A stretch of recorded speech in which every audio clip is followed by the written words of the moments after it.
Ladies and gentlemen, welcome to episode 130 of episode Petey's Awesome Guest Panel. I can't believe we reached 130. My goodness. And this what an episode after a long 3-week sabbatical. Now, before we introduce tonight's returning guest star, I want to introduce tonight's co-host, one making their debut tonight. But first, let's introduce our existing co-host tonight. The guy who is the Ed McMahon to my Johnny Carson. I would like to introduce tonight's co-host for this evening, Mr. Christopher Petey. Hey, yo. This is why you're my end man. Introduced also tonight from jolly old England, dear friend of mine, Mr. Kwame Jacobs. Yo. Always good. A pleasure to have you, Kwam. I know. Now, introducing tonight's special co-host for this evening, who will be making their debut, a very divine debut, if you will, and that is from the land of Down Under, Australia. Good night, everyone. Jesse Divine. Hi. How's it going? Can't wait to see what you got for your debut, Jesse. I love your fire. Thank you. Now, introducing tonight's co-host is a dear friend of mine who I've been a long-time fan of in the voice acting for many, many years. She's star of many projects, including Monster High, even After High, Eddy and Eddy, and Sailor Moon. My guest at this time is Miss Erin Fitzgerald. Erin, welcome. How are you today? Thank you. Hello. Thanks for having me, team. I appreciate it. Welcome back. So good to have you. Thank you. Happy to be back. And I do. Sorry I couldn't be here for last time. That's why we're here for. That's why we got you here this time, man. And Erin, before we get dive into the questions, let me just say that like all of us are huge Ed and Eddy fans, and we loved like all of us. All of us. May's in here somewhere under my arm. There she is. I got May and Naz. I see. So the first question I have for you, and this is what I didn't get to ask you in our first interview, is who or what inspired you to become a voice actress? Okay, so voice acting is not really a thing. There's just acting. So like I've always was my brain always freezes on that question because I'm like, I am not from the generation where there was such a thing as voice acting. There was just acting, and you would get hired as an actor on stage or in front of the camera or behind a microphone, and or anywhere you could possibly act. So the generation that I'm from, you became an actor and then you hustled for work in any way you could hustle for work as an actor. You know what I mean? So I was always a character actor. I knew I wasn't really interested in being on TV or films because those days are really, really long. And I was undiagnosed ADHD and autistic at the time, and I didn't know why. I found it incredibly painful to do television. It was so painful to sit in a trailer and wait until they tell you when you can go. Like, it drove me crazy. I'm like, no, this is not my thing. I'm definitely suited for the 4-hour recording session type of lifestyle, or a theater show, which is really only an hour and a half. And then you've got rehearsals and stuff before it. Those suited my personality much better. So I just was naturally attracted to theater, and I didn't know cartoons had actors. Honestly, I thought cartoons were real. And I thought the characters were real, and I was very all consumed by animation, Western animation. All I watched was cartoons as a child, like a child into adulthood. Like, I didn't like live action content at all, and I was back. I'm the age, Gen X, where television was really spoon-fed to you. It was a set schedule of television for all of North America, and we all followed it, and we all watched the exact same shows, and we all would talk about the exact same stuff during the week, right? Like, we saw the same movies. We really, it's so much more options now, which is kind of amazing and awesome. But so we were all kind of brainwashed by the same content as children.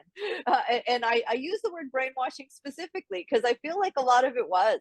And the other part of it was that television was babysitting my generation. So, because there were no parents around, they were all working. So we watched television by ourselves in our houses, and television would teach us the morals we were supposed to be learning. I don't know if it's stuck or not. I'm not sure. I can't tell yet. But yeah, so I watched a lot of television, a lot. So I liked, my favorite stuff was comedies and sitcoms and character actors. So there was a lot of variety television when I was a kid.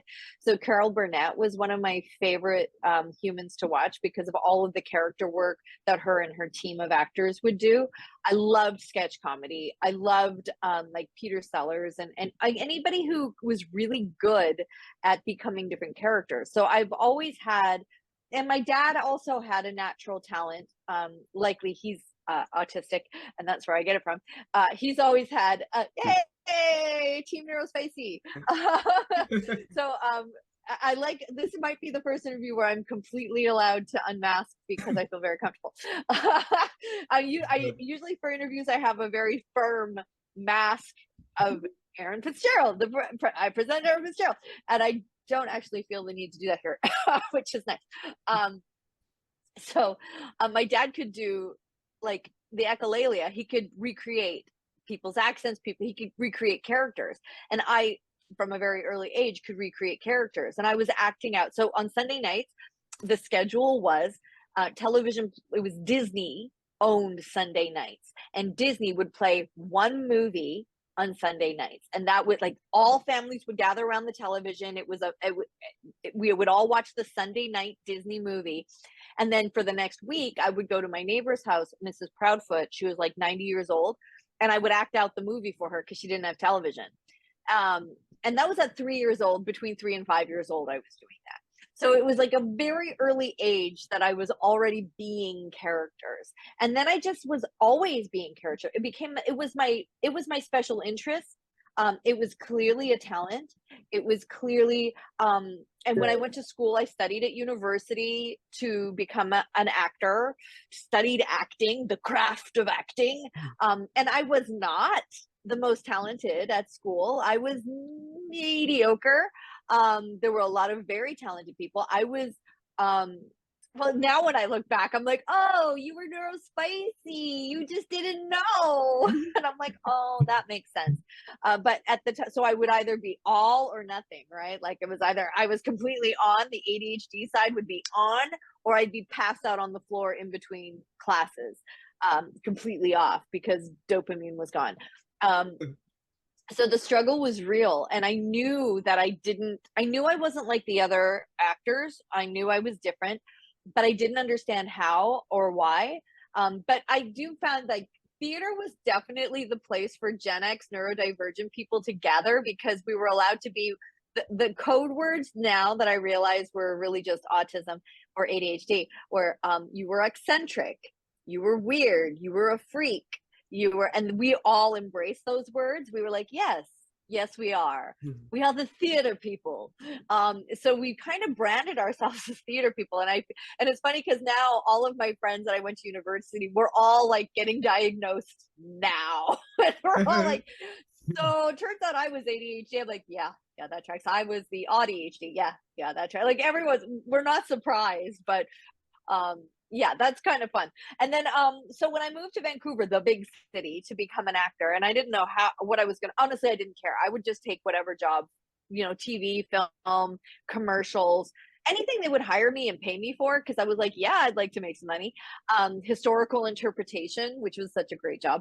And then I because I was always doing characters, but I was a young attractive white girl, which was kind of like the template for all 90s shows of like, let's take the 20-something white girl and make her the object in the story for the man. Like it was just like there were really crappy roles for women, like we were really like the most interesting roles I got on camera were druggers drug addicts and sex workers. Those were the most interesting roles. Like everything else, like those are the roles I wanted. I'm like, ooh, if I'm a drug addict, then I can be like, I can do whatever I want to do. And if I'm a sex worker, then I'm free to have a personality and do things. Whereas otherwise you were kind of stuck at like girl next door that the guy was interested in. Like you were basically there for the male gaze. That was the content in the 90s. Be there for the male gaze.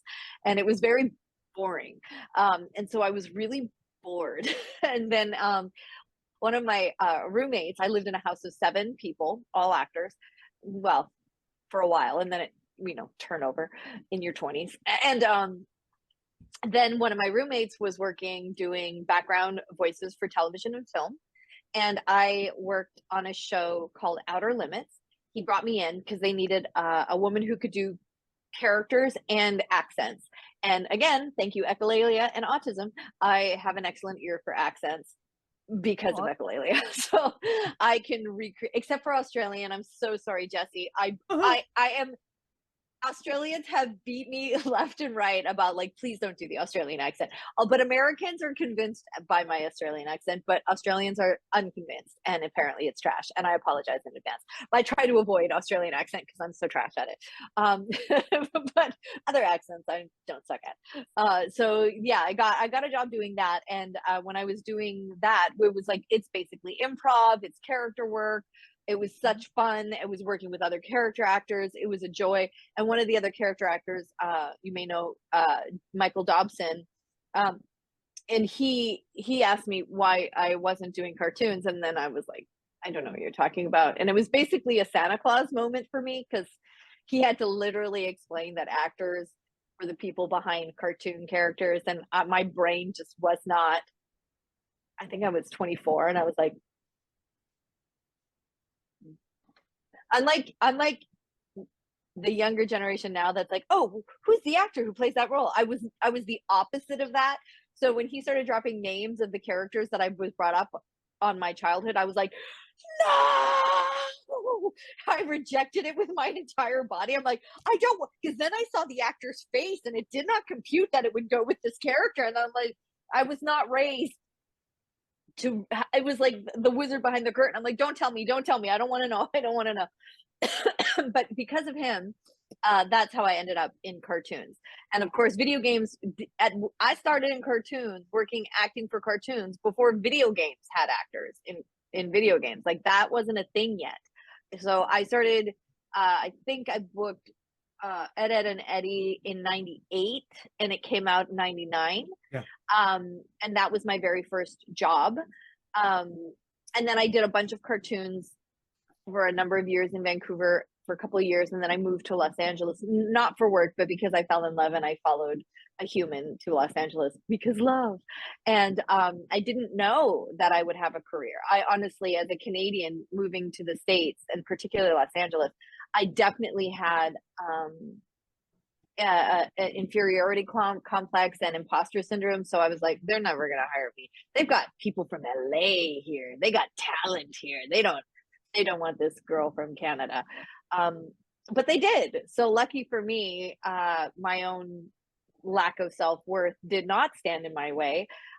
And lucky for me, my neurodivergent tenacity of never giving up and just like, well, I'm going to do it anyway, because this is what I do and this is what I love. So I'm just going to keep going and keep trying. And luckily, by not quitting, not giving up, constantly learning, constantly trying to get better, taking feedback, always trying to go deeper with the craft, I was able to carve out a career for myself in a huge city in America, which is a big deal. So I moved to LA in 2000. Oh. The year 2000. That's the year before I was born. Pardon me? 2000 was the year before I was born. Hey, you're welcome. Chris, before you ask your question, let me just say to Erin that one thing that you do so incredibly well, like what you, Janice, and of course Kathleen Barr does, is that you're able to turn like this character where like take Naz and May Kanker, for instance, like take two characters you would never think were voiced by the same people, and you have that incredible talent where like nobody would ever think, like for instance Dan Castellaneta, some of his characters sound similar, your characters don't sound anything alike, which makes it very like that damn good that you can actually make it like where you did I say that right, Janice? Did I say Janice and Kathleen and I mean, you're talking about queens, right? Like Janice and three Kathleen, queens like right there. getting to stand next to Kathleen Barr for all those. First of all, Wait, Kathleen Barr, Kathleen Barr? I can't even. She is such a genius. She's a comedic genius. She's a character genius. Standing next to her, I would be crying, laughing because she just cracked me up. She's so insanely talented. So she played Kevin and Marie Yeah. on the show. So she just was, her range is insane. So she was, of course, in every cartoon as well. We were cast opposite each other in a cartoon called Fat Princess. No, that's a video game. Sorry, Fat Dog Mendoza, which only aired in the UK on Cartoon Network in the early 2000s. And she played Little Costume Buddy, and I played Piranha May Hoover. She's just amazing. She's a huge talent. Yeah. It was great to be around female character actors. And Tabitha St. Germain, who was the original Naz. Tabitha St. Germain, I can't even, like, these actresses are like, they were everything to me. And so, I mean, May Canker is who I was booked as on the show. And then Tabitha, her acting career was taking off so much. She was doing a theater show of Little Voice in the biggest theater in Vancouver at the time. And honestly, the first season, Naz only had a couple of lines here and there. And she was working so much. She was like, I can't justify coming in to do 2 lines for a show we've never even heard of because it didn't air in Canada. So she actually walked away from the show because she was so overbooked. And so that's when they gave me Naz. And so I tried to match her performance is what I was trying to do. And so that was such a joy because, of course, I'm huge fan of Tabitha St. Germain. She's insanely talented. Same here. Like I've asked her, like her people declined to come on. Like I've tried reaching out She's to busy. Yeah.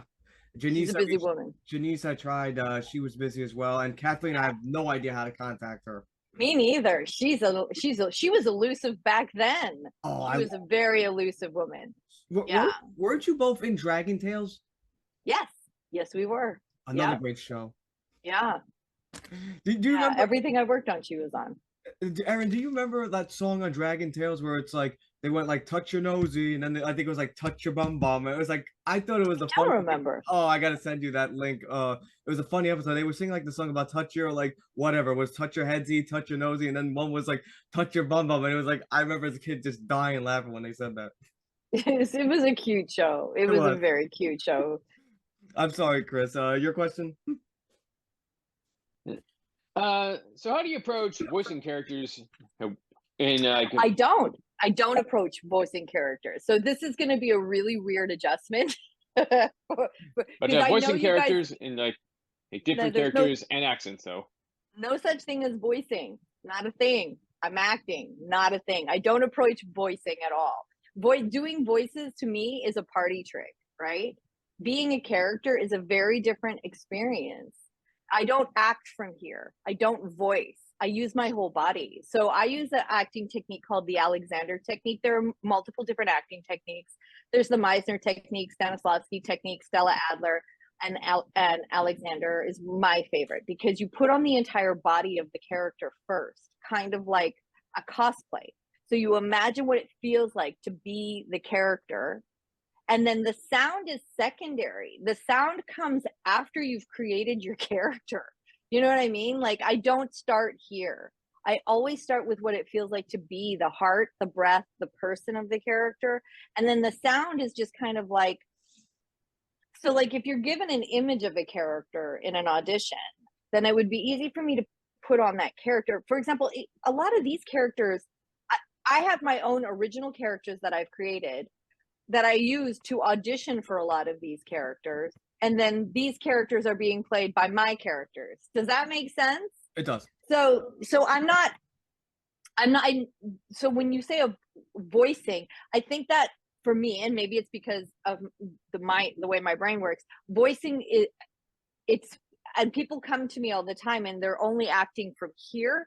And I don't believe them as their characters. I call BS. I'm like, yeah, I don't buy that. You sound like you're putting on something, as opposed to when you're being a character, you are completely convinced of everything that character is saying, right? So like, for example, on camera actors who use the same voice for their characters, because they're not changing the sound of the character, but the personality of the character is different from movie to movie because it's a totally different character. You buy these actors as these characters, even though they all sound exactly the same, because the actor is using their own voice. That's a form of character acting. But my favorite kind of character acting is like Gary Oldman, where not only does the body change, but the sound is going to change along with it based on the body and the history and where the person is from and so on and so forth. So for me, it has to do with, I approach characters with who are they? I need to know their background. I need to make up stuff, right? So I need to have a whole make-believe for who they are, where do they come from, who's their best friend, who is their love interest, where are their parents from, do they have siblings, do they have a love interest, do they have an arch nemesis? I need to know who they are before they can spring to life. That's how I approach characters. Does that make sense? I hope that answers your question by not, but I'm so sorry for hijacking going, no, I don't voice characters, because I will die on that hill. Okay. That was a very fair answer. Totally. Kwame, you had a question. Have you ever had to voice a character with a unique or difficult vocal style? Even though you already said that, So even though you already said you don't really voice. Yeah, I understand. So I don't understand the question, because you're saying voice a character with what? I don't approach anything with voice, so I don't know what I don't know how to answer that. What if you read that question again, but put act instead of voice? Let's see if I understand the question then. All right. Okay. Have you ever had to act a character with a unique or difficult vocal style? Well, I'm limited by my own range. Every actor is limited by their own sound range, right? I have an incredibly large range, so I can go very, very low to very, very high in terms of pitch. I also have the ability to do accents. So my vocal range as a person, as a singer, is very, very large.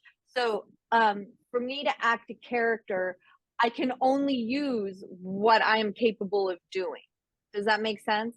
So nothing's difficult for me. I would never use any part of my, if the position I was holding the character in was physically painful, I would not do that. I would just not do that. So if there was something vocally that was uncomfortable, I would not do that, because that's not something I could sustain.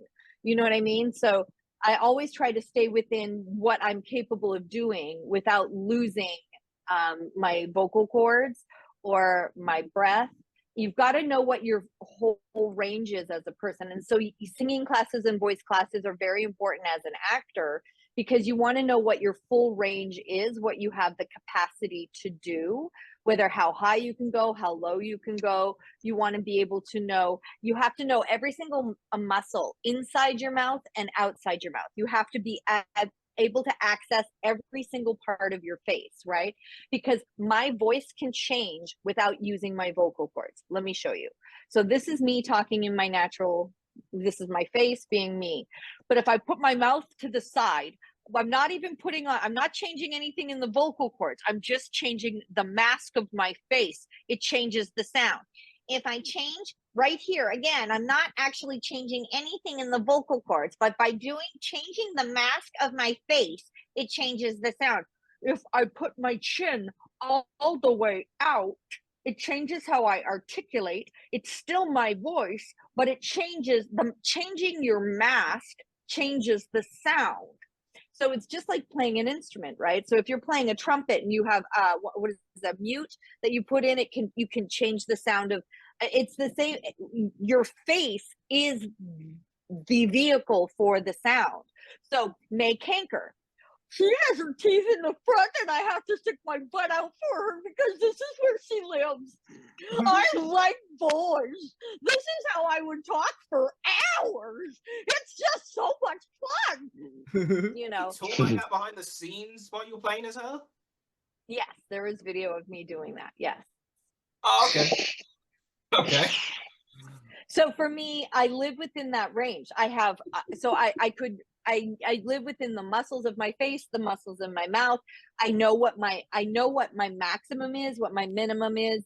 And of course I've learned that over the years. So, are there jobs that are vocally stressful? Absolutely. Because for video games, a lot of the time it's life and death and they want you to scream like it's real. And if you scream like it's real, you're going to blow out your vocal cords. So yeah, that's vocally stressful and that's part of the job.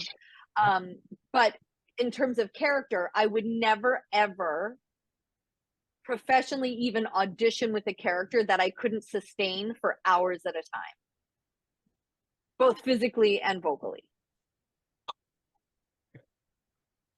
Great question. Thank you for making the adjustment for me. I appreciate it. And I'm so glad you brought up May Kanker, because I was about to mention too, like if you had to change, because you obviously had to change your voice too, but you also changing your physical structure when doing May Kanker. So I'm glad you brought that up. So I started with the body for her body first, and then the sound just comes out. And it's the same. That's the way it is for me and all my characters. The body of the character immediately decides what the sound is. Once I put the body on, the sound is easy. It just comes out. I don't think about the sound ever. I never think about the sound of my character. I think about the body first, and then the sound automatically comes out.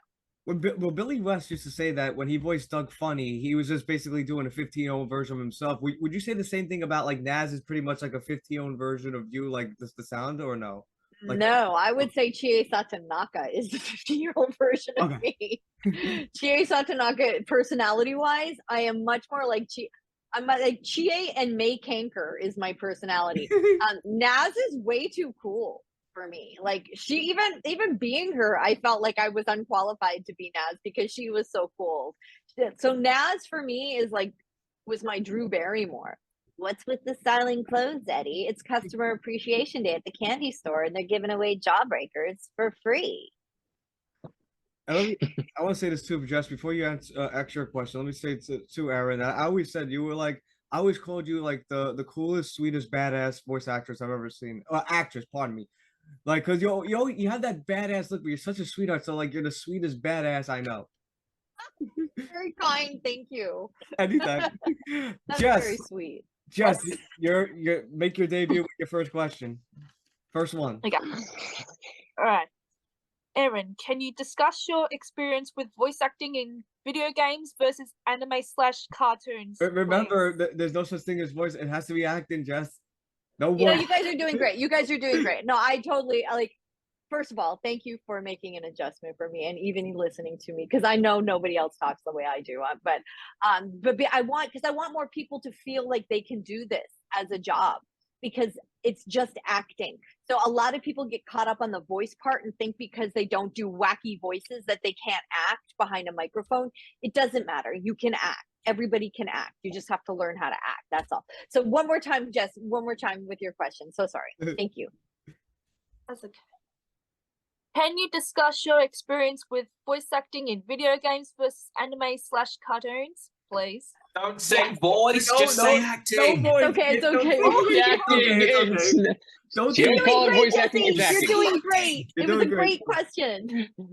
Thanks. Yes. So the difference between acting for video games, cartoons, and anime. Well, anime is the hardest because you don't have any freedom. Because the anime cartoon is already animated, it's already been recorded, you are stuck to matching what's already on the screen, and they have to write the English to match the mouth flaps of the original language. You have zero flexibility as an actor. It's because you have to do it exactly as written, and you have to do it exactly to what you're seeing on the picture.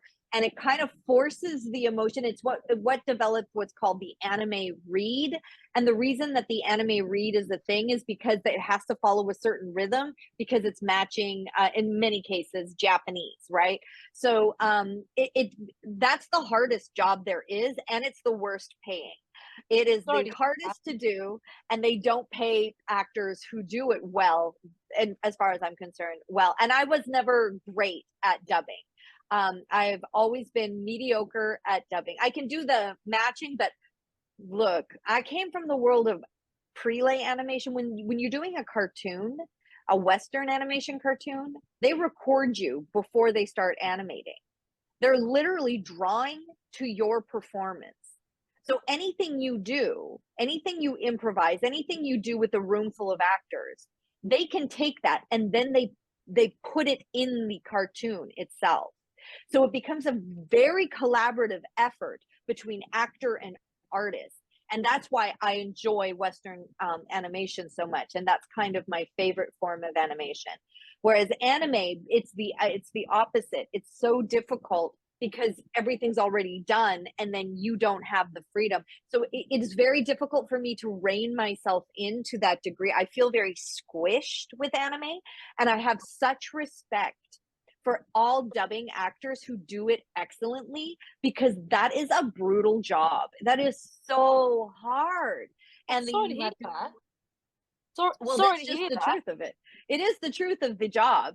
And a lot of people who are getting into anime, who try to get into anime, just know they don't pay you enough, period, yet. Hopefully we can keep fighting to raise that dubbing rate. I think dubbing should cost the same as a prelay animation, because you're doing the same work. And in fact, it's harder. But for some reason, those two things were separated from, long ago when the way content was delivered to us was very different. And dubbing was such a rarity as opposed to such a necessity now.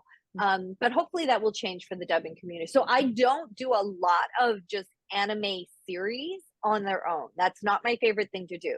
Now, Japanese video games, you do not have to match to picture. And you do get like the Persona game series was my favorite Japanese video game to work on, because the writers had a lot more freedom to localize what the game and make it more colloquial to North American speech, as opposed to matching exactly what the Japanese was doing, which as a Western content audience member, I want things localized for me. I like it when they personalize it to our area, kind of a thing. So I loved Persona because they were so great at giving us the freedom to do what we wanted to do. And there's a lot of things that, I can just, it was very much like theater acting and cartoon acting, working on the Persona series. Then there are games where you hear the Japanese and they want you to kind of match close to the original, but you still don't have to match voice flaps and you don't have to match to picture. So you still have freedom. So I always love video games better than working on anime because it pays better, a lot better. And you have a lot more creative freedom. You have a lot more areas where you can express yourself. And a lot of the weird stuff that I recorded ended up in games just because I'd be just trying to entertain the people in the booth and be like, I'd do something ridiculous. Everyone would laugh and it's pretty, I'm like, they're never going to use that. And then it ends up in a game, like that kind of stuff happened a lot in video games. Western video games, very much like feature films. Western video games, they like The Walking Dead and Last of Us, they like that film kind of genre where the acting has to be like on camera acting. So that means that the performances are really quiet and you're working exactly with the mic like this. Because everybody's wearing their headsets when they're playing video games, you'll notice that all the performances are almost like a whisper. It's like a form of whisper acting. That's kind of that's the range that you live in when you're doing Western video games. Though, of course, there's exceptions, like League of Legends is a little bit more theatrical, and anything Blizzard does is definitely a little bit more theatrical, which I love. So I work a lot for Blizzard. My style of acting suits Blizzard a lot. The way I am, how theatrical I am. It really works for Blizzard. So I love working for companies like Blizzard and Atlas. Those are my two favorite gaming companies that I've worked with so far. And then cartoons is just a free-for-all madness, improvisation. I think pretty much all of us in there are ADHD. That's why we ping off of each other so incredibly well. It's a joy. It's never hard. It's my favorite. cartoons are my favorite. That's where I started. It's where my heart is. It's where the comedy lives. It's where all the characters, like for Storybots, I probably played over 1,000 characters in the 8 years we've recorded all the content that we've recorded for Storybots. I got an Emmy nomination because of this character. There is nothing better than cartoon acting, in my opinion. Like that, they pay you well, and you have the freedom to do a million different characters. And like the respect level is very different. They treat you different. It's a very different world. And I'm sorry to report that they treat you different in each one of these worlds, depending on who you're working for. Every company is very different to work for. I have to ask you this too. I always wondered about how they treat you, but when you say it like that, it sounds like they treat you like garbage. Some studios do, yes. So fortunate. Especially when it's voice acting, because I've always wanted to be one, because I mean, Same here. I do like to voice act. I only do it with my friends. I just quote to myself on my series that I'm doing, even though it's kind of on hiatus right now. I'm trying something new and I'm doing other things as well. And yeah, I highly recommend doing theater. If you've got theater experience under your belt, you will be taken more seriously when you audition for voice acting roles, because they want actors. They in any form of acting, they want actors. So the generation of people who have only got voice acting experience, which is only doing behind the mic stuff but having never had any acting training, those people are always considered at the very last. They want people with acting experience. And so anybody with theater experience, so community theater, going to in school doing theater, learning theater and taking theater classes and doing community theater or taking drama, all of those things will help you more in a career for voice acting than just going to voice acting classes. I promise you. Yeah, I've done drama before in my school. I was actually at the very top of my class because I go completely all out. And it's fun, right? Doing drama is fun. It's worth exploring. It's like doing it in front of a live audience is pretty spectacular. Getting that instant feedback and validation, dude, that's addictive. I know. I go all out on my acting. Like, seriously, why do you think everyone likes my acting, including my parents? I mean, I give it everything I got. I believe you. When you're playing as a character, I got this advice from a good friend of mine. Okay, it was during the convention I was out there. I mean, never mind.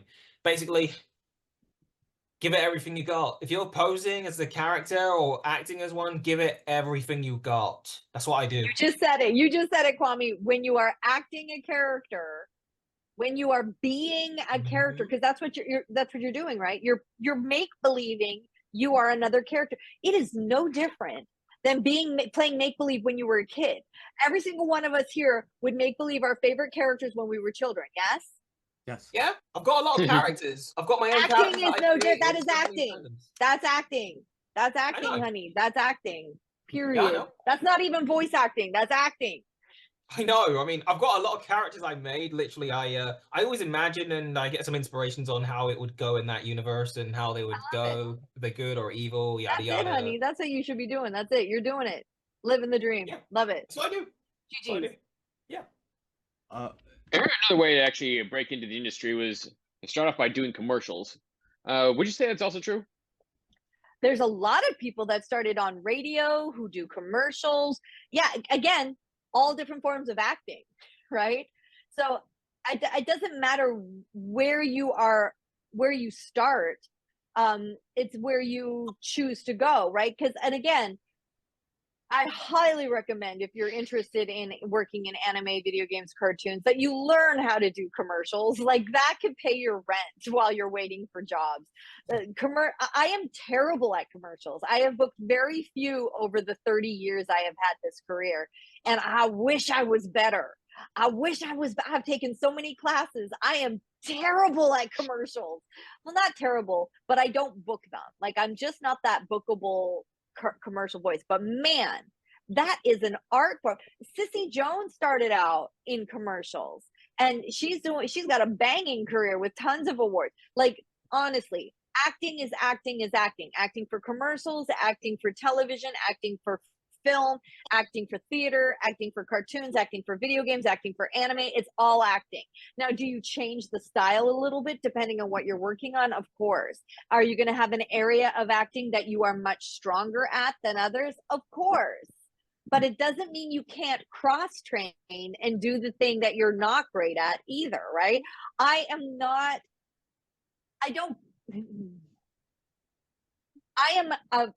like comedy best. That's where I thrive, is comedy and ridiculousness and cartoony. But I can do the other extreme. I can do very dramatic and very serious and very heartbreaking. I work in that heartbreaking genre, usually in video games. That's where I end up crying and dying and all of those things the most. But I think being able to go to one extreme allows you to go to the other. And it very much reminds me of the breadth and range of Robin Williams, right? So you want to always, it doesn't matter who you create as a character.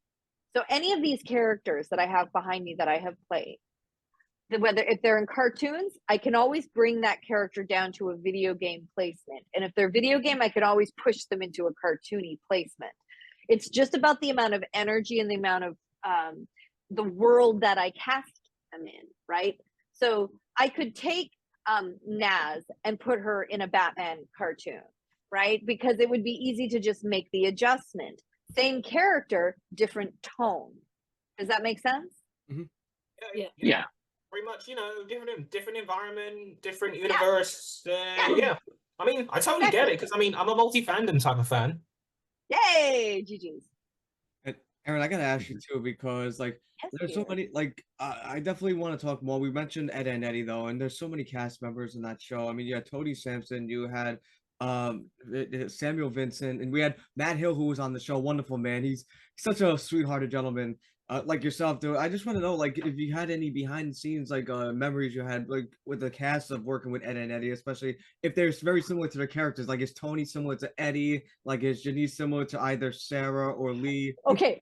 Janice is my favorite because she is so the opposite of her characters. It's crazy to me that she is the poshest, most graceful, most put together. She was always so classy and very, very quiet and incredibly shy. She's the quietest, most shy person on the planet. Stunning, amazing singer. She was a professional singer first. And here she is playing these two loud, brash, annoying, they are the opposite of who she is as a person. That always cracked me up. We would watch her do things that would be like, this is so wrong. We're making her be so different. That she was a joy. I worked across from Peter Kalamis. His mic was across from mine, and Peter Kalamis played Rolf, who was definitely one of my all-time favorite characters. And Peter would get to improv, and he would go bonkers off of Rolf. Rolf would make me. I trying not to laugh and ruin his take was a daily struggle. I would have to clamp, I'd have to grip my face, I'd have to do all sorts of physical contortions. Tears would be running down my face because Peter would be brilliant, and then David Grove would be brilliant as Johnny 2x4 right next to him, and the two of them it was insane. And then me and Kathleen would keep ourselves entertained in between dude, they're so insanely talented. Who played Jimmy? We didn't. Jimmy. You asked me a direct question, and my ADD went left. Why am I? Tip of the brain. Hold on. I would have had it. I'm gonna look. Wait. I can't. You asked me direct. Search it up for you if you want to. No, I want to know. I'm gonna be really upset at myself. I will say it. Okay. But I will say though that Peter Clements also. No, go ahead and say it. Go ahead and say it, because I'm not Okay. going to remember, because it's too much overstimulation. The person that played it was named Keenan Christensen. Keenan! I knew it was a K. Yes, Keenan Christensen. Yeah, he was 16. He was 16. He was 16. Keenan was 16 when he got hired. Wow. Oh, He was okay. he was a young man And we remember when his voice dropped, and it was and he had to retrain his voice to get back up to Jimmy because he all of a sudden had this. He was like 6 feet something. He shot up. His voice dropped, and it was much harder for him to access the pitch that Jimmy was at. So it was a good year of him working his way back up to Jimmy. But kudos to the production team for not trying to replace him and having the patience for him to find his way back up because his voice dropped low. Like it was amazing. Peter Kalamis played Rolf. And he also played I believe he played Goku as well in Dragon Ball Z. Peter, yeah. So did Ian Corlett. I swore it was Sean Shamil, wasn't it? No, Sean Shamil was he's the third one. he's the third one. Sean's the third person to play Goku. Oh It yeah, was- and he's it been was around Ian- recently. It was You know- Ian and then Peter and then Sean. Yeah, I mostly know Sean. Peter is kind of the original. He's the Z version of Goku. You know, the original Dragon Ball Z. Ian is. I think Ian Corlett is. Okay. Isn't he? I think Maybe he is. not. I mean, Somebody I knows. love Dragon Ball Z. Somebody who watches that Yeah. show Wait, knows wait, better what's than What's I his do. name? What's his name? Yeah. Don. Hey, and you know, Peter, you know when you mentioned Sam Vincent, he did play one of my favorite characters in the childhood show I still watch, and I kind of wish it didn't What's have a that? cliffhanger. You know, It's Arrow from Stormhawks. oh, Oh, I Sam love is that adorable show. too. Yeah. I missed that show to bits, and also I had Dark Ace until his arm and leg broke on me. So he's kind of my survivor. I have him on my shelf, so he's kind of my prize Sky I'll Knight. let Sam know you have him on his yeah. shelf. I did actually ask him. Believe it or not, I asked him when I first started 4 years ago. I actually asked him, and he turned me down. But this is when I first started. I don't know if he would change his mind now, but I You did. have to ask again. Ask again. Always again. ask again. Always ask again. Always ask again. I will. Always, Oh yeah, always, don't forget. always. He was also Dark Ace. Sam Vincent was also Dark Ace. He was also a villain in Stormhawks. Mhm. Can I tell you too, also, Erin, how much I appreciate what you and Matt Hill do as Ed and May Kanker? That I mean, to me, that's just so much comical material And right that's also my relationship with Matt. Like May Kanker and Ed is Erin and Matt. Like that's how we've always were. Like we work really well together. We always work. We've just always had a kismet together. And my energy with Matt is the same energy I have with Yuri Lowenthal. It's that kind of brother. Yeah, we just work really well together. Yeah, and Fred Brother Tatasciore and sister have that bonds. too. Oh, Kathleen Barr is absolutely my favorite. I miss her so much. She is hilarious. But actually, I really enjoy working in the storybots with Judy Greer. Like she is insanely talented. There's another actress, Misty Monroe Clark, who I absolutely adore. Victoria Tilford, I absolutely adore. And it's unfortunate that they don't cast a lot of women together. When like a lot of the time it's one woman and like 30-40 men per video game, so we don't always get to be opposite each other as female actors, which drives me bonkers because of course I want to be in the room with all of my sisters. But Monster High was a great opportunity to do that, where I got to be in the room with all the ladies, and that was really America Young. Oh, chef's kiss. Love working with America. Just America, sorry. America Young was very talented to do Toralei in Monster High. I grew up. And she became Batgirl. She's Batgirl. So yeah, her career has also stayed fresh. And Cindy Robinson, who is Amy Rose Yeah. in the Sonic series, you know. Mhm. Yeah. Chris, before you ask your next question, let me just say to Erin that a friend of mine who actually interviewed you in the past, her name is she's a glow girl named Roxy Astor. She wanted me to tell you hi. Hello, Roxy. Just want to Aw. throw that out. Chris, your next question. So how has the acting industry changed your overall course in your career? Oh, it's really changed. Chris, great question. Because now everyone calls it voice acting. That's Obvious I was one about to say obvious voice reasons acting, but anyway. I was about to that's say the whole- voice acting, but I corrected myself. You nailed it. You did such a good. First of all, the fact that you guys would even like just I feel so much love that you would even attempt to make that adjustment for me. Like that is giving Neurospicy support to Neurospicy. Like I love us so much. I just love us so much for always being like, what is your support needs? Let me meet that. You guys are amazing. I really am grateful for that. But yeah, the shift from calling my career an acting career to a voice acting career, that's a major, clearly I have not adjusted yet. I have still not got there. So it's not, I don't know if I ever will. You will. You will. Don't worry. I don't think so. I've gone back to theater so that I can shake it off. Don't worry. Maybe, you never know. The fact that, well, with the Wild Wild West right now is that the entire entertainment industry is kind of like going through some major shifts and changes, and I don't know what it's going to look like on the other side of what's going on. So I've seen the industry go through cycles before, but this one is different, and this one is new, because now the people who own the entertainment companies are not entertainment experts. They're corporations now who have just bought entertainment companies and actually don't have a personal investment in the content at all. So there's this weird kind of like gaping space between the people making the money off of the content and the content itself. We've seen this with like the CEO of WB just deleting shows, like not putting them on the shelf. They used to do what was called, oh, they took a show and they put it on the shelf, meaning it's still on a shelf somewhere. It still exists, but they haven't released it. WB was actually deleting content. I actually was the Scooby-Doo villain in a Halloween Scooby-Doo special movie that was supposed to come out, was it last year or the year before? And WB just deleted it upon completion. It doesn't exist. You know why? Why? Why?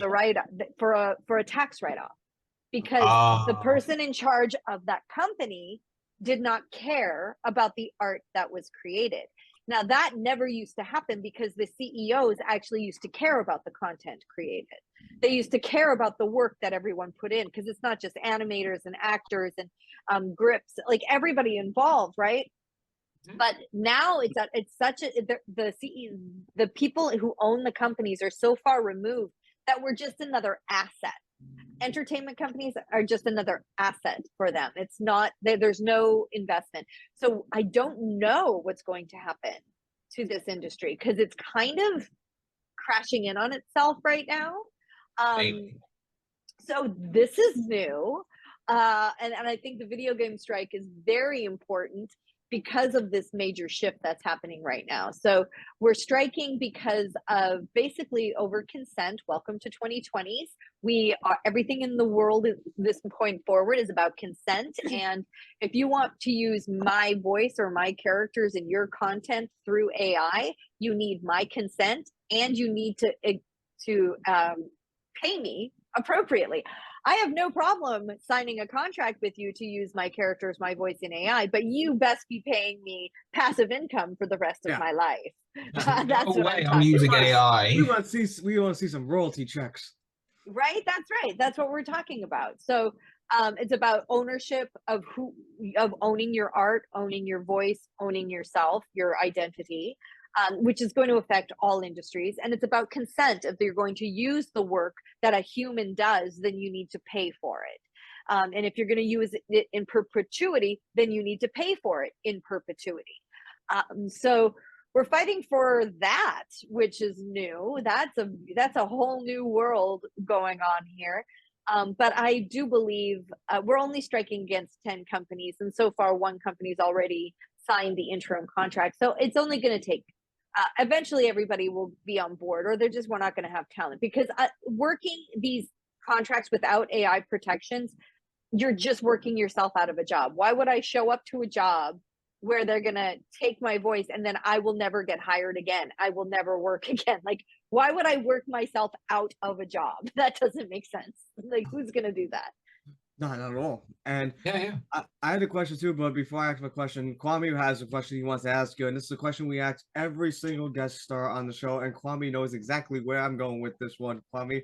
So you know this question, we ask this to every single guest star, it's a gag. So go ahead and ask that question, sir. How does it feel to be a legend? Yeah, you. You. Know when you're a legend. How would you know? We You- think you're a legend. You've been voicing one of the most iconic characters, most Yeah. iconic series in the world. But nobody knows who I am, Kwame. But we do. We do. That's true. You do. But to be a legend, don't you have to be internationally known? Like, here's the thing. All of my characters are legends. I will grant you that these characters are legendary characters. Absolutely. But nobody knows that I play them. I do. In the They will. in the voice Really? acting world, you are one in the top, Erin. In the top. Yeah. Isn't that weird? That news has not gotten back to me until now. So I don't quite understand how that works. Look, you give us so much memories, like growing up. We Oh, grew up with thank Ed and you. Eddy. We grew up with so much Yeah. of the stuff. Like, And my answer to the question is, it's very strange. You'll get used to it. You'll get It used to is it. Don't strange. worry. Yeah, it's you know what? Excuse me. I've been sick for 3 weeks. I just got over laryngitis. Oh, I am getting booked at conventions again after 10 years of nobody touching me with a 10-foot pole for like nostalgic conventions. Is that a clue that it's in that category? Because nostalgia. I think so, maybe. yeah, it counts. It counts. Well, Yeah, I believe you, Kwame. I believe you. well, you mentioned too, also like convention though. Have you ever had any like? Can you share any memorable experience you had going to a convention, whether it's like a fan interaction, like a Yes. Okay, my Love that. favorite. This isn't gonna. It's not a great. I don't know if it's a great story, but it's my favorite moment. I was at a con in Alabama. I don't even remember what the name was, and everyone was. It was I don't know where everybody was, but they weren't kind of walking the floor. Everybody, I think there was like somebody was speaking and everybody went to go and see that person. And so I was at my table just by myself, kind of like chilling. And these 3 young people came to my table and hung out with me for like an hour. And they were all related. It was an older sister, a middle sister, and a younger brother. And I have pictures of them still on my phone. And it was the most amazing hour. Like we bonded. Like it was, I was gushing over them, and I just had so much fun with them. And it was just such a great. I was so inspired by them, and they were such bright, talented young people. And I had a great time. I've never forgotten them either. Like I still carry their pictures on my phone, and when I see, and I know they're probably grown now. Like I think it was like 15 years ago, and I know they're probably grown adults now.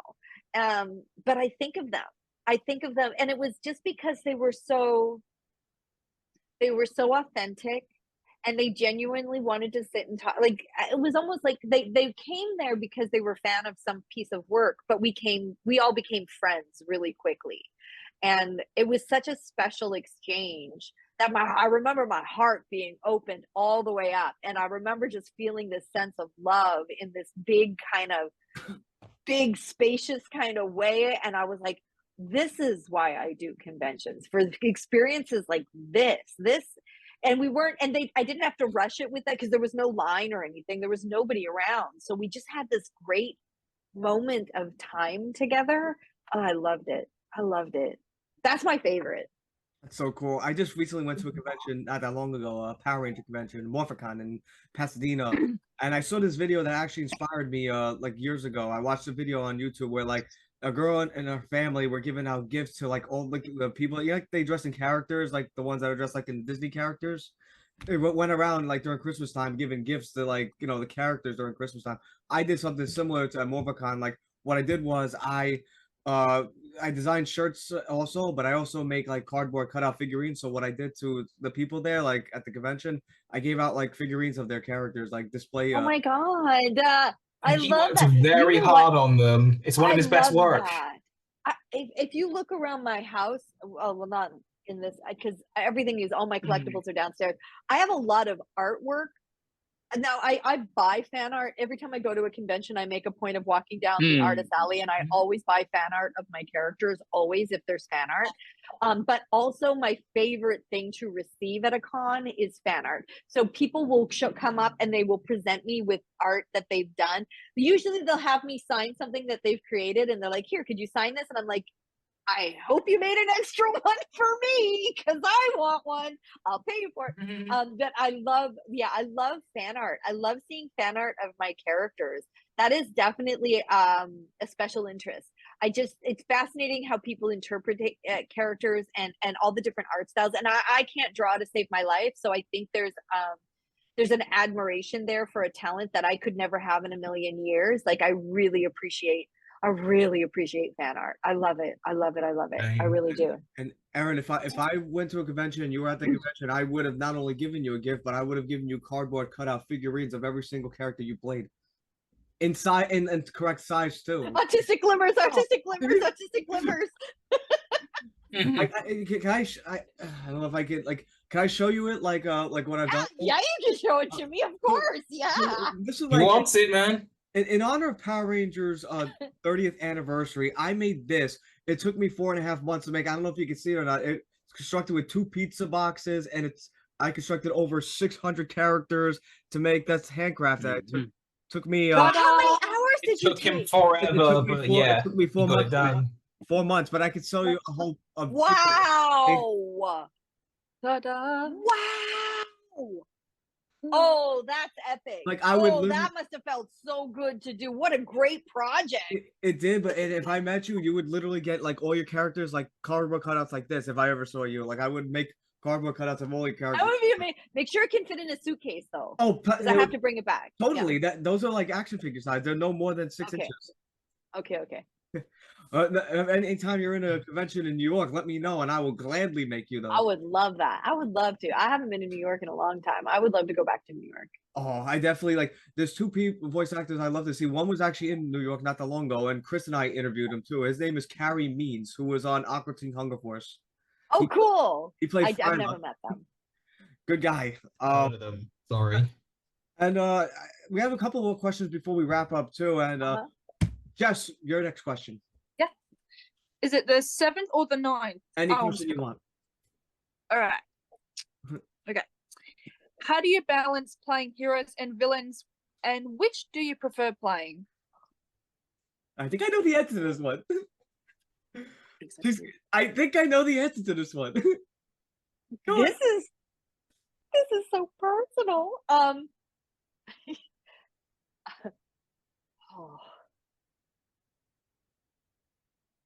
Long pause. Like it feels so naughty to say, but I really like playing villains. Good to hear. Good. I'm not the only one. This little psycho right here. This little psycho. Okay. I don't want to. She's a nutter. Okay, I don't want to destroy my this green screen. I see I'm already doing that. So I'm going to show you the shirt really quickly, though. Hold on. I also like playing super jerk. This is my Power Ranger shirt, but look, see, forever. Villains. Villain. Now, I am Team Jedi every day of the week. I am not pro Empire at all. And if I were in the Star Wars IP, I would only accept a Jedi role.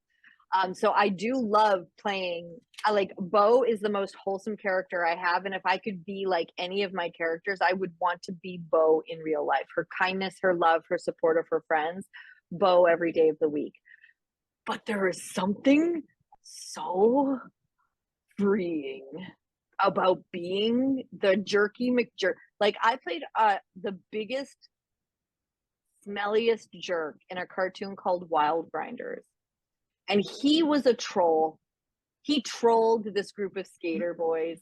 And he was just such a self-centered, narcissistical troll. And I loved being him. I don't know what that says about me, but he was just a jerk. And stupid Rob, I think you're just a jerk. Like he's very Kevin, but also really whiny. And he's always calling for his dad. I really loved being him. His name was Stubford. He was such a jerk. I loved being him, and I loved, like, for me, Genocide Jack, that's what I call her. She's Genocider Shio, Genocide Jill, but I call her Genocide Jack. She was my version of the Joker. She was as psychotic as I could possibly muster, and I really enjoyed There's nothing wrong with that. and the recording sessions were always bonkers because what I was allowed to do, it was nuts. It was nuts. They let me do. They gave me a lot of freedom with that role. Tony Oliver directed me for Genocide Jack. It was joyous, I tell you. But I also played some great other girls that were very much not a big jerk. How do you balance it?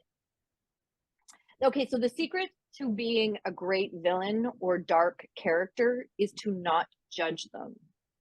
You can't have opinions about them. You can't be a psychotic jerk butt and have an opinion about them being a jerk.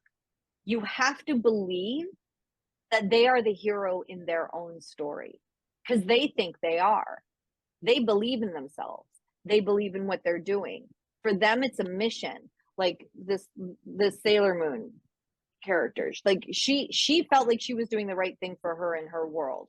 You know what I mean? So you can't have a bad opinion about the characters you play, even if they're absolute smelly McSmelly faces. You have to fall in love with them to make them convincing.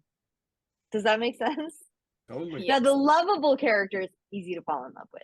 Easy to fall in love with. Easy to be. I loved being Raven Queen. What a great psychological experiment, being the daughter of the evil queen and then being like, I don't want to be an evil queen, but that's my destiny. How do I write my own destiny? This is gonna suck. I'm gonna piss a lot of people off. You know, like it was in the journey of Gurren from Naruto Shippuden. She starts off like she's adamant, like all she wants is Orochimaru, right? Like she wants to be him, she wants to marry him, and this little kid, you know, takes her on a journey to open her heart, and she becomes a shifted person. Like that journey was, again, what a great written character, right? Like that journey for her was glorious. Yeah. It was. I'm into Hebi Naruto. Ichigo. Well, I don't know. Hebi Ichigo. I think I played her in Baruto. She was like, No, wait. Oh, wait. I loved her. I know another Ichigo. He's from Bleach. No, Hebi Ichigo in Baruto. Oh, never mind. Yeah, Naruto. She has like okay. triangle hair. She's very quiet. There's like so many characters in Naruto. I mean, I'm into the series. I've got all the headbands. Do you want to see one of them? Yes, please. If you want to show it, you absolutely can. Erin, were you also in the other anime? I've got a lot of headbands, but I'll show you one of them. I'll show you my favorite one. Sure. Well, this is my best one yet. So this is the big one. This is my official one. The Leaf Village one. Oh. I got it at Comic-Con in 2019, so this is my prized possession headband. Very nice, Kwame. You were saying, Peter? Oh no, I was just asking if you were in an anime show called JoJo's Bizarre Adventure. Yeah, I know JoJo. I think I did additional characters for that. Yeah. Another one of my favorite animes growing up. That, Dragon Ball Z, Pokemon, Gundam. I mean, those are all. Mobile Suit Gundam. I love the anime too. Sailor Moon. And that's another one I want to talk to you about because you've, of course, done work on Sailor Moon. I just want to talk about more memories on doing Sailor Moon. So Sailor Moon, I remember because they kept bringing me in as villains.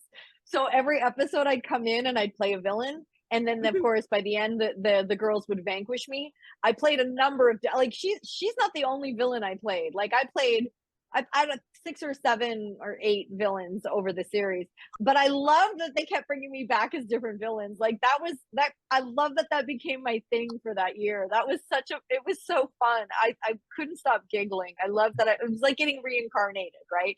I die, I get reincarnated as a different villain, trying to take the girls down, and they'd win again. I mean, what do you expect? What do you expect in every anime and every, you know? Oh, what did I expect, Kwame? You know, villains always come back. They do. Yeah. And And also, Erin, like, how many times did the Cankers? They never really lost in Ed and Eddie. I mean, they only lost probably one time in the entire season. Like every time, they always come out in the end, like on top. Yeah, I was gonna I ask think- about that, but oh wait. And I think the only time they ever lost was when they were trying to find their like ship in a bottle. Although they didn't technically lose, it was more like that the Eds just came out unscathed while everybody else like really suffered from the warpath they were on. My favorite episode, pardon me, was the Valentine's Day episode where May was forced to fall in love with Double D. Like it was so wrong because that wasn't her true love. But it was such a great episode because I feel like you got to see a side of May that was like her true side. I think that if May wasn't around both her sisters, that's kind of who May would have been. Which is, I love that. I love that episode. Same here. I just love that part, that one specific scene in that special where like May is explaining this chemical equation, and it was like the really rare smart side you got to see of May, where she's like, "You don't you know you can't mix compounds or something like that," and like Double E's like, "May, I never seen that side of you." Yes. I was so shocked. I was like, May, I didn't even see that side. I was like so impressed with that. Oh yeah. Speaking of Ed and Eddie, remember that episode where the Cankers literally did that trap on the Eds and trapping them in the girls' toilets? Wait. What episode was that? I'm sorry. Oh, wait. I don't know what it's called, but I know the scene where it's where the Cankers trap the Eds in the girls' toilets, of course, because I felt bad for the Eds where they were going to get smooched everywhere by them. Oh, Every time I watch that scene, I always act it out of my girlfriend just for fun and just for laughs anyway. I just feel bad for the Eds. They just never catch a break from those crazy ass girls. Like, but you know what? The kids in the neighborhood never catch a break from the Eds trying to scam them for money. So I feel like the Canker sisters are the Eds' karma. If the Eds would stop trying to scam the kids, then the Canker sisters wouldn't. I think the Cankers were attracted to the Eds because it was like, they're naughty boys trying to scam. They're trying to scam all the kids in the neighborhood. Let's give them smooches. Wow, that really does sound like Denise would be proud. That sounds like Denise. I am good at playing my friends, yes. We can all do each other's characters, yes. It's a side effect of being an actor. When you're working I want to say all the time, you kind of like buttered toast. I like chicken. Gravy. I'll never forget the episode. This is the one where like this is the only time I ever seen the Cankers lose. Is one. Remember when they had their camper and they parked it on Eddie's lawn or something, and then I think they took Johnny's they took Plank and they used that as a back scratcher, and all you hear is May Kanker going, "Give me back my back scratcher." It's so good. All I remember is Catholic dork, get over here, dork. And then you got Peter going, "Couch potato Ed boy, what's on there, Ed boy?" Couch potato Ed boy, big mouth Eddie. So I am the son of the shepherd. I love Peter. Then it was always like, I'll be the son of a shepherd. I'll be the son of a shepherd. Ed boy. I haven't said anybody, so I said, run away! I think Ralph's greatest line was like, the body of the ship is too great for us! And then you got Johnny 2x4, David, who always goes, why? Yeah. I want to say that why would have been lifted from like Animaniacs with Buttons and Mindy. Yeah. Was that the dog? Was that the dog and the little girl? Yes. Yeah. Okay. Oh, yeah, I think Nancy Carr rated that. But, and the girl is Mindy's played by Bart Simpson. Nancy Cartwright. Oh yeah. Which I can think about Bart with buttons. But that's cute. And Erin, you said so many. Like, did you have a least favorite Ed and Eddie episode where you're like, nah, this one doesn't work for me? Yeah, I was hired on a job that I didn't know anything about. You know, sometimes you just get cold hired. And when I walked in, and they started playing the scene, I kind of froze and I was like, I can't do this. Like, it's just, and like, this feels very racist to me, like very racist to me. And it was beneath you, wasn't it? Well, no, I wouldn't say beneath me, but I I don't want to lend my talent to things that are misogynistic, promoting violence towards other people, and I certainly don't want any to be in anything that's overtly or covertly racist. A lot of the loved ones in my life are Black-bodied people, and I would never want any to be in anything or support anything that makes them feel unsafe, uncomfortable, or in danger in any way, or just insulted. Yeah, I understand.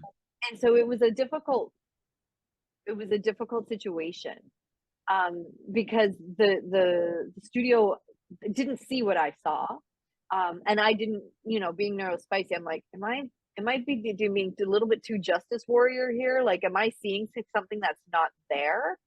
Which wouldn't be the first time, right? Like, so I brought it up, I pointed it out. They assured me that it wasn't. And then I went back for a couple of episodes, and I'm like, no, this is definitely racist. No, I'm like, I'm sorry, this is racist. This is. I know y'all managed think to that it's stop. not. And so I what I did was I showed up to the job and I talked about how racist it was every time I showed up. Like every time I'm like, this is a terribly racist show. I don't know why you guys are recording this show. This is a really racist show. And then when my contract was done and I finished it, I was like, they didn't renew. They didn't renew that show. They didn't continue on with that show, which I'm grateful for, because it was trash. It was a trash show. But that happens. That happens. I show up to, like, I get auditions for stuff that curl my toes, that are so misogynistic or pedophilic, like really gross stuff. Like, there is content that I don't know how this content gets to, like, it takes so much for a show to get a green light already. It takes so much to get a show to be decided that, okay, we're going to dub this series. That takes a lot of work to get to that point. But for a show to be passed through all of these green lights and kind of passed along that has any of those things in it, I think it's just so unacceptable at this point. And as actors, we have to do what we feel is right for us. It may not be right for other people, but we have to do what's right for yourself. And sometimes it's leaving a job, walking away from a job, which I've done. Sometimes it's staying and being very vocal about what's inappropriate, just to make everybody uncomfortable enough so that they don't get to sweep it under the rug, which I've done. And sometimes it's it's just letting the fans know, like, this is it, the people who watch the content, if you guys aren't vocal about what you will accept and what you won't accept, then they're going to do what they think they're going to make money at. That's all they care about, right? Money. It's not always about money. Correct. Well, right now, the companies that own all the Sometimes it's also about making a statement. Yeah, I would love to get back to where the art matters first, but right now we're fighting a bunch of billionaires who own all the entertainment companies. So right now it is just about money. That's why they're not doing new content. That's why they're regurgitating the same IPs over and over, because it's about money. So what I love is social media, and I love YouTube and TikTok and all the content creators out there grinding and creating new content. I think that kind of content is making a huge dent, because most of us don't want to be sitting and watching ads for hours at a time, and we'd rather watch somebody's content and support somebody who's creating something from scratch and doing something new and original. So keep doing the good work. You guys are doing great. Support your favorite content creators, promote them, share them. Let the big guys know that they're not going to get all your money all the time. Absolutely. Before we wrap up, Erin, I have one final question though, and before I get to that question, I just want to say I have something special I want to tell you too, because and Kwame knows this too, and so does Jess, and I believe Chris knows this too. I make special compilation videos, like ultimate best videos. I've made many Power Ranger ones, and I'm thinking about dabble in other things too, like to pay tribute to people Okay. I'm fans of. And what I'm planning on doing for you is I have a special software program that could dissect certain episodes. What I'm going to do is I'm going to make a special 1 hour video, the ultimate best of the Canker Sisters. With it's nothing, literally Whoa. nothing but your like scenes of like all three of you, Ginny, Oh, that would and be so Kathleen. fun. I would love that. That would be amazing. Oh. Amazing. Get it? Oh, I got it. That was good. I like it. It is amazing. Ketchup. I can't wait to show you this. But the final question I have for you before we move on to the final comments and wrap up is and you know this part too, and that is what is next for Erin Fitzgerald. Now this is a part, of course, Erin, you've been on the show many times. This is a part where you could talk about, say anything you like, talk about anything you want, and it's an open mic. Literally, I'm passing the proverbial microphone to you. The floor is yours, Miss Fitzgerald. Thank you. I am currently working on a one-woman show. It's called The Wonderful Woman of Oz, and you can go to the website, thewonderfulwomanofoz.com. We're looking to book it in theaters around the world.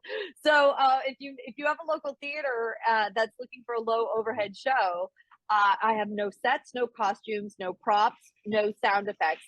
It's just me acting out the Wizard of Oz. 28 characters, songs included, me, my imagination, the audience, their imagination, and it's an hour and a half parody of ridiculousness.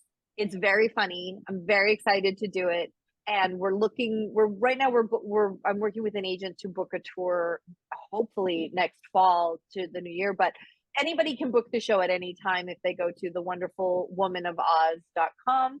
And that's what I'm going to be promoting probably for the next year. Like that's the big thing on my plate is this show, because it's getting me, it's kind of like everything that I've done as an actor all comes together in this show. And it's like showing off the mastership of what I've done for the last 30 years. It's bringing everything that I've ever done together where I get to really show off my skills as an actor. Everything came one full circle, right? Yes. Incredible. Yes. And it's so I love that. It's symbolism and it's incredible, and I love it. Chris, your final comments for Miss Fitzgerald.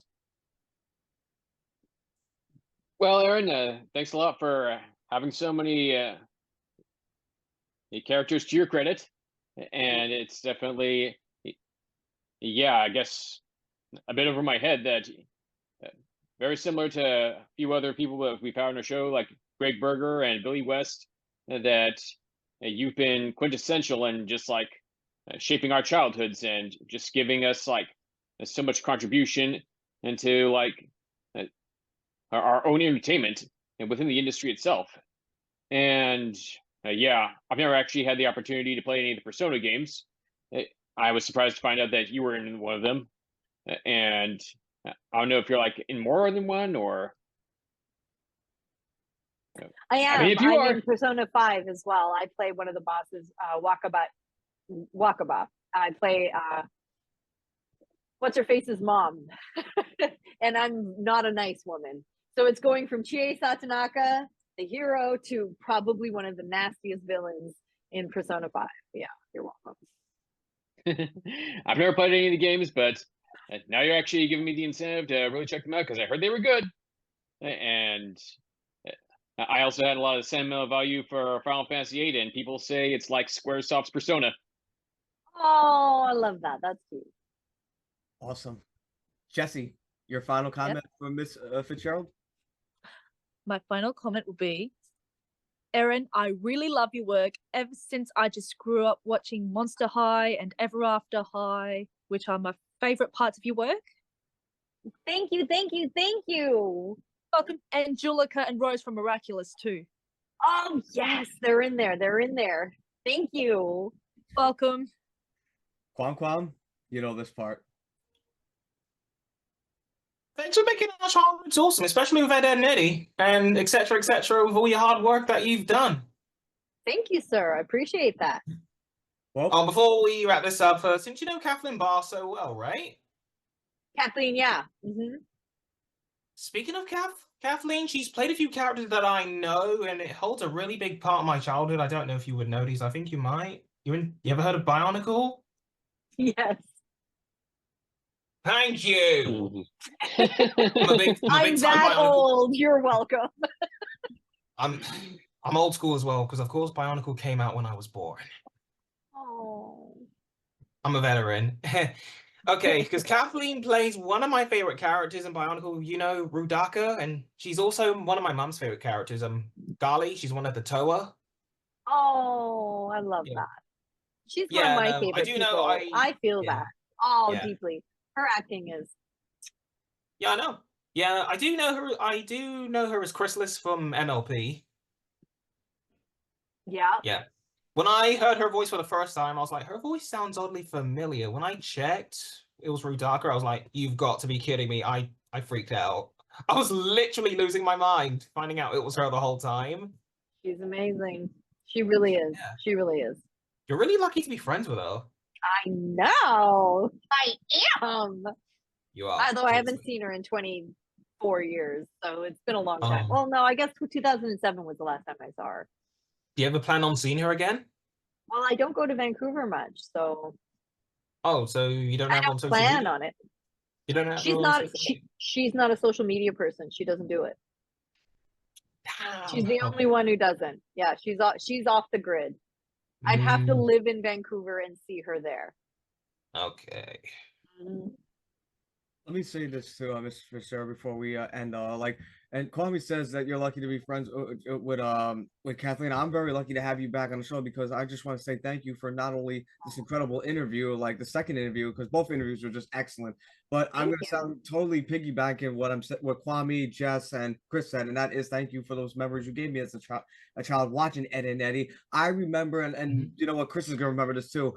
As a kid in 2000 and I'm going to say 2000 and 2002, Cartoon Friday was a big thing for us in America, where like every night, Friday was Johnny Bravo, Cow and Chicken, Powerpuff Girls, Ed and Eddy, and I believe in that order. I could be wrong, but growing up as a kid, like, and then every Friday going to the fireworks and then coming back and watching all those new episodes of Cartoon Friday. I still remember, like, when I graduated the 5th grade, like in 2002, when that episode of Ed and Eddy, I think you remember this too because you were very prominent in this episode too, where it was the one where I think it was like when Jimmy like lied and he put like a hockey stick through like the hard thing and he picked the eggs to like thinking that they ruined the whole ruined the whole friendship thing, and then the Canker sisters pretty much he worked with the Canker sisters in order to kidnap the Eds as payback. Yeah. It's a good episode. And then remember the forced marriage? That was an excellent episode. And I would say, Erin, if you would ask me my favorite Canker sister episode, I would tell you that was in the top 3. That episode when they tricked them with the wedding. That's a good one. That's a great one. Great remembering. I just love your delivery in that line where it's like, with this ring, I do thee wed. And he goes, duty? He's like, May, like, this is May to Ed.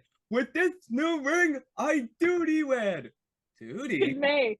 If I was in Ed and Eddy, I will do anything to protect the Eds from the Cankers. I'll protect them. I'm a Canker fan. I am a big Canker fan, so I don't know. Thank you, sir. Thank you. Sir. Okay, I think this is going to be a civil war. It's going to be like Captain America Civil War all over again. Because I do like the Canker sisters, and I'm not saying this because I'm a big fan of Erin's, because I'm a big fan of the Canker sisters.